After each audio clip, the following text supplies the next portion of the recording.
Daniel and the lion's den. It pleased Darius to set over the kingdom 120 satraps, to be throughout the whole kingdom. And over them 3 high officials, of whom Daniel was one, to whom these satraps should give account, so that the king might suffer no loss. Then this Daniel became distinguished above all the other high officials and satraps, because an excellent spirit was in him. And the king planned to set him over the whole kingdom. Then the high officials and the satraps sought to find a ground for complaint against Daniel with regard to the kingdom, but they could find no ground for complaint or any fault, because he was faithful, and no error or fault was found in him. Then these men said, "We shall not find any ground for complaint against this Daniel unless we find it in connection with the law of his God." Then these high officials and satraps came by agreement to the king and said to him, "O King Darius, live forever."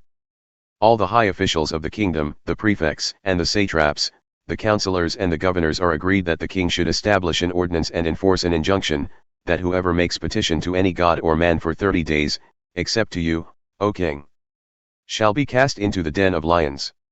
Now, O king, establish the injunction and sign the document, so that it cannot be changed, according to the law of the Medes and the Persians, which cannot be revoked.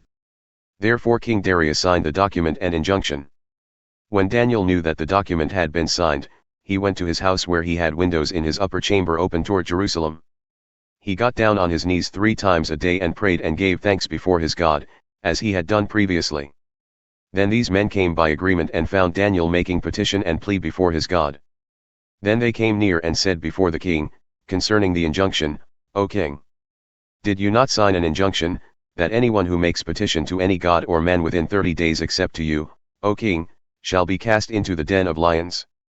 The king answered and said, "The thing stands fast, according to the law of the Medes and Persians, which cannot be revoked."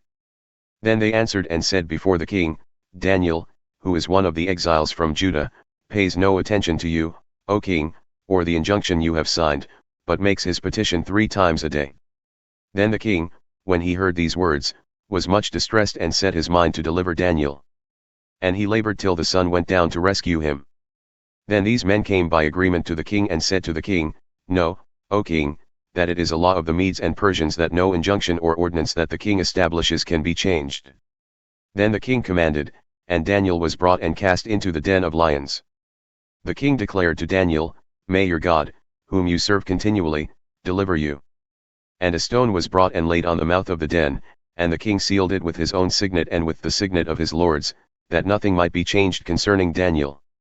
Then the king went to his palace and spent the night fasting, no diversions were brought to him, and sleep fled from him. Then, at break of day, the king arose and went in haste to the den of lions. As he came near to the den where Daniel was, he cried out in a tone of anguish. The king declared to Daniel, "O Daniel, servant of the living God, has your God, whom you serve continually, been able to deliver you from the lions?"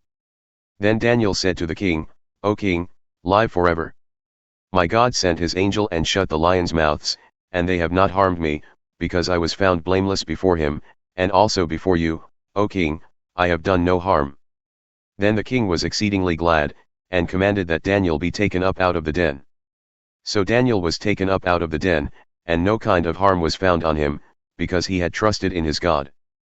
And the king commanded, and those men who had maliciously accused Daniel were brought and cast into the den of lions, they, their children, and their wives. And before they reached the bottom of the den, the lions overpowered them and broke all their bones in pieces. Then King Darius wrote to all the peoples, nations, and languages that dwell in all the earth, "Peace be multiplied to you. I make a decree, that in all my royal dominion people are to tremble and fear before the God of Daniel, for he is the living God, enduring forever, his kingdom shall never be destroyed, and his dominion shall be to the end.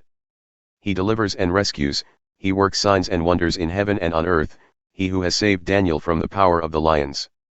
So this Daniel prospered during the reign of Darius and the reign of Cyrus the Persian.